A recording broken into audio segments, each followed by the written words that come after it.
Hi everybody, it's TJ Dagger here. Um, Basically, I've been asked by a few people to have a look at making show them a bit more about making a map from scratch. So basically, I'm going to dive into that and see how it goes. Um, Something here I didn't touch on when I was in any other videos was when you're opening a new map, um, you can actually change that default grid texture and put something else in its place, which I'm going to do here. Find something, just some sort of grass as the base.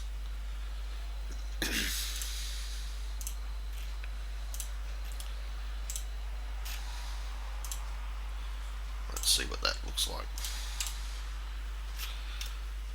Okay, now what I plan on doing is building a map that can be used with our script that we're building, and basically going to keep it small to start with, and if we need to we'll expand the map, so that'll be good to show how that happens. But yeah, basically I don't have a plan when I start, especially in this case I don't, so all I know is I want to build a flag station somewhere, so generally I start with the height tool whenever I start a new map. Just generally have a play with it, so see if I can come up with something a bit interesting and then develop it into something more.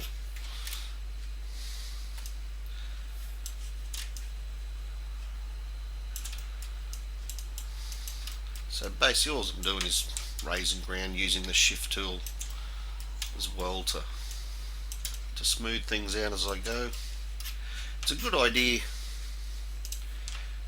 to get yourself when you at some point early in a map. I always do this, I put a couple guys on the map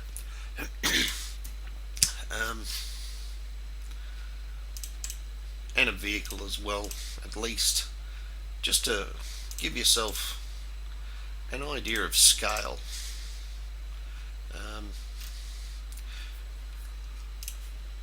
Because basically it's a bit, when you start shaping the ground and everything, it really is a bit hard to tell how big things are until you get some reference points, and a guy or two in a vehicle is a good way to do that.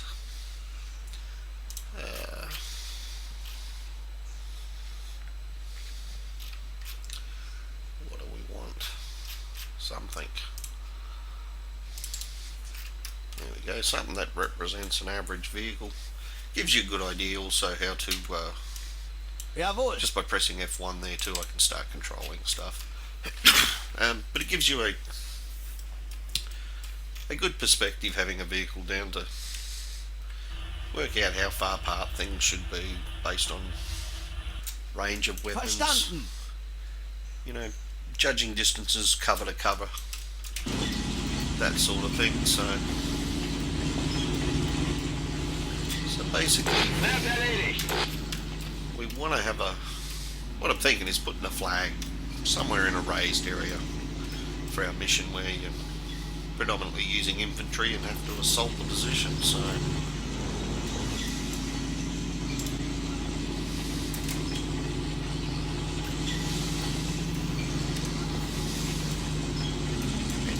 go away, tank, for now.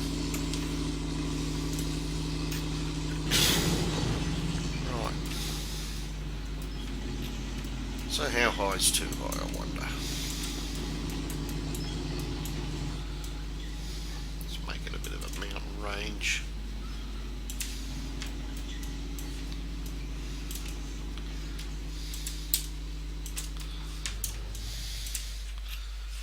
So I'm going to want some sort of road getting up there, I'm thinking. So we would basically start a road here somewhere and head over. There's many different ways to make roads. What I'm thinking is a dirt track that goes over the hill, so I'm going to look in, where are we?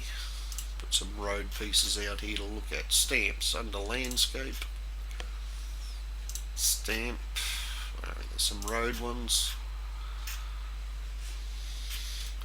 Now, when you're building a map, you start to get things starting to look, stuff placed everywhere and whatever. I will quite often get the polygon tool, and this is basically how you would add to your map as well. Somewhere I'll just make a bit of extra polygon space. I've made that quite large, but I can actually set paths. Let's see.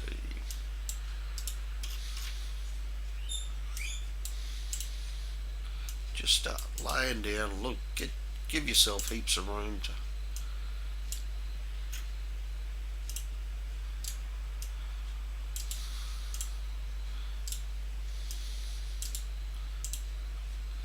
basically see what you're dealing with. Put some stuff out. Don't be afraid to lay it out and look at it. You can always delete anything.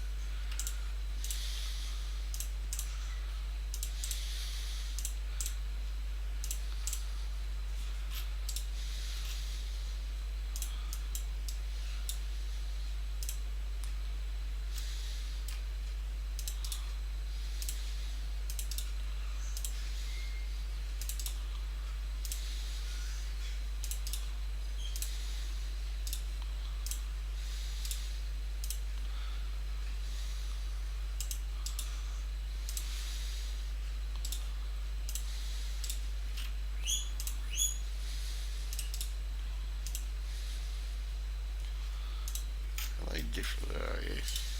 Some of them have such slight differences.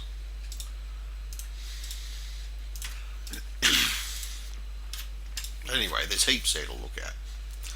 This is probably what I'm going to use, which I thought there was. What's that called? Road. Sand.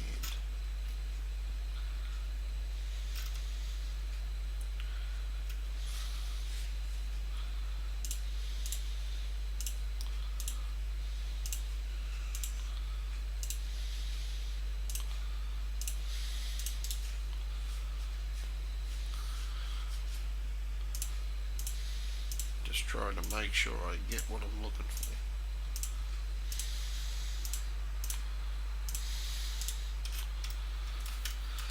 Okay, let's go with that perhaps. What you can always do, well, we'll do one at a time here. You can change the colour of things, especially the lighter they are, the easier it is to basically colour them. So just in there in the properties box, so when you've got something selected, in the properties box, go to where it says colour, expand that, and basically you can colorise things, which makes them look a bit cartoonish at first sort of glance, but you need to get a slight colour. So I want this to be a bit darker, and then you can always, but I'm thinking something like that, perhaps a bit of a reddish clayish tinge to it. I'll okay that. Now if I grab one of these, and it's just pretty hard to reproduce that colour, so select the one first. Let's hope this is right. Then then dragging over the lot of them, and it's retained, hopefully, yeah. So the trick there is to, if you're colorizing something and you want to affect other things, so we'll do these quickly. Okay, just for demonstration. So select the one you want to use as your base color, because if I choose that one, and that's basically the way I selected them, was drag over one, hold down shift, drag over the other. That's holding shift. If I did it without holding shift, it would just do that. So let's one that isn't coloured first, and it doesn't give us our colour, but if Control Z to cancel that. So if I grab my coloured one, then grab the others, it's retained the colour, and you can just click on there and OK. And so that's how you can, if you spend a lot of time getting the colour right and you want to transfer that colour to other objects or whatever, that's how you do that. Alright, so let's see. Now, by holding down C, I can basically rotate stuff. So I'm going to, then I just go Control C to copy that, Control V to paste it. I can fine tune that. Control V again just to drop another one. So you can quickly start chaining a road together or whatever. So where do I want this road to go?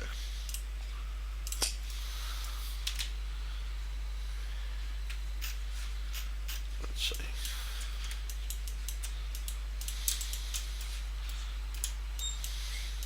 So when I'm building stuff, I'm always flicking back between place and stuff, landscaping, as I go. This is how I do it, at least.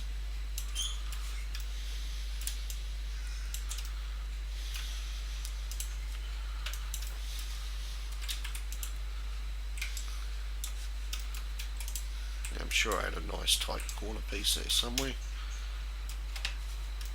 It's looking a bit boring, that road, so let's do something silly with it.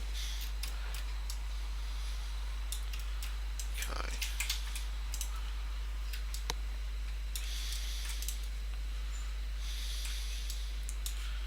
Might put another kink in it. What are we looking at? I always unclip the camera too when I'm landscaping. That's as far out as you can zoom. You just can't see what you're doing.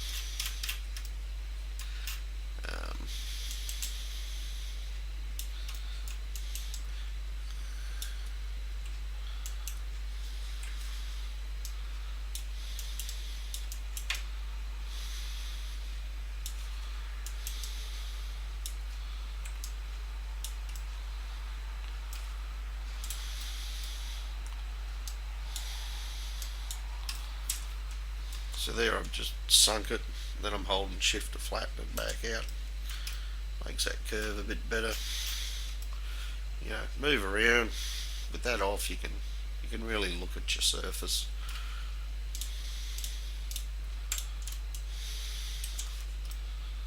So I find just doing real quick clicks, having stuff, you know, your sharpness and fastness at a reasonable pace. So, and yeah, just a bit of a keen eye at it. You know, nothing's ever set in stone. You always come back and adjust stuff.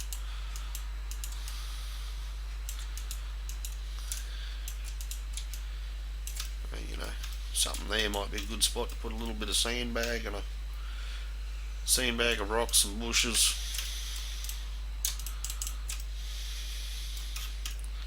Why not? Let's get a sandbag of rock and some bushes. So in here I can type sand. Look, there it is, sandbag. One of them. One of them. What do we got here?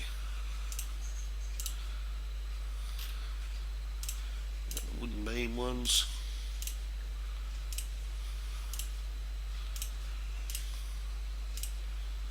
Are they the bits of wood? Never really use them much, but I always put them on the map anyway.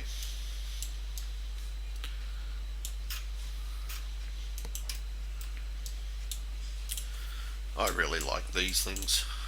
They're pretty versatile.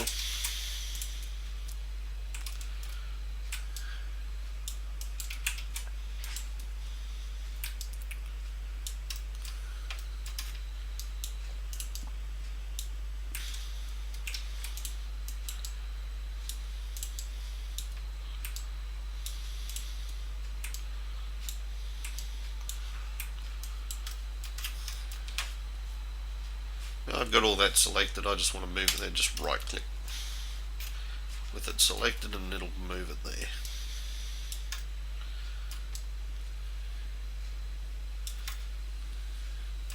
There's different options down in your palette here which the constraint. You've got, you can set things at different things like the surface. Everything tries to mold to the flatness of the, basically it's Alt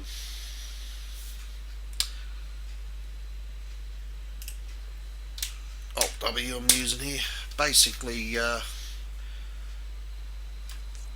piece, the individual piece when it's on surface attempts to mimic the flatness, or the surface of the polygon it sits on. So obviously you can get it in places like that where it just looks wrong. So if you want things to go underground a little bit or raise them up, basically you hold down A and you just drag your mouse up and down and you can put things slightly under to make them appear a little more pleasing, or whatever you want to call it.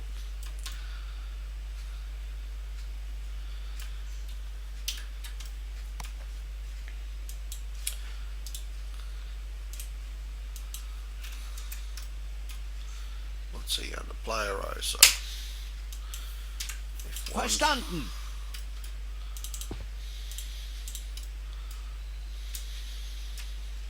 Wird erledigt. Why doesn't he want to hide behind anything? Jawohl.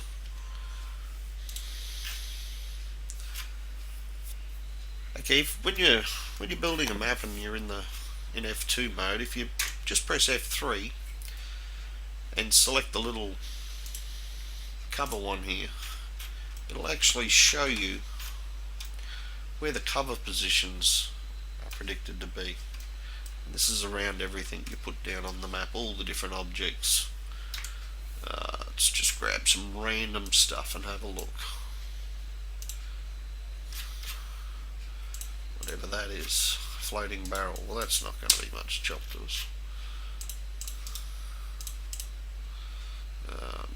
What else we got? Bridge even. It's brick wall and stuff. Anyway, there we'll see. And our little man,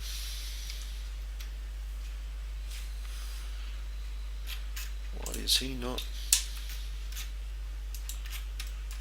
Maybe it's because I have not saved my mission. What are we gonna? What's this called?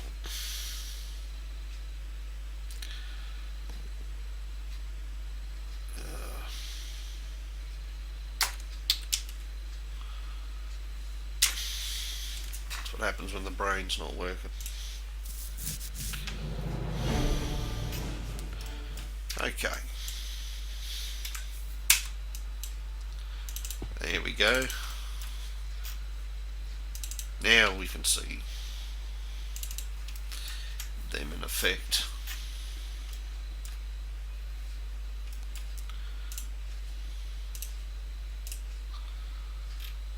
So that's good to know when you're placing objects. Gives you an idea of certain things, because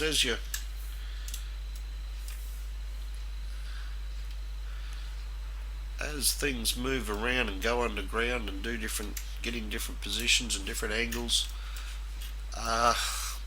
the barricades behind them will be affected. So these auto cover positions will be affected based on the relationship between the ground height, the object itself, a whole bunch of factors that I probably don't understand come into play. So that's something to consider as well. So this is holding the X button. The X button allows you to rotate things around on on the any axis basically. So that too affects angles, and everything also affect how much cover's available. So basically, to get that back to the right orientation, I can go back to the constrain, and I can go constrain to ground. Goes to the ground height, whatever it is there, the general ground height. Whoop, click the water. Alright. So another thing you can do with objects too is also you can scale them. Now, this type of thing, however, look at that, it's created a whole bunch of them. That's crazy.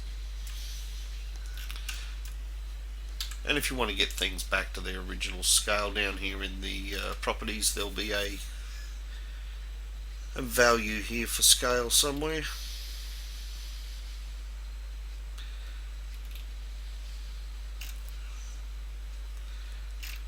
There should be.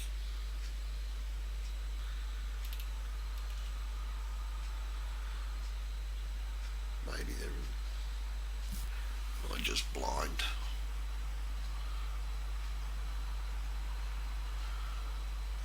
There it is. I was blind. Okay, you can set that back to 1, which is looking a bit... which is the default value. Yes, 1. Okay. Right, back to just building. Well, we're going to put some roads and shit out. There'll be bushes. Jawohl.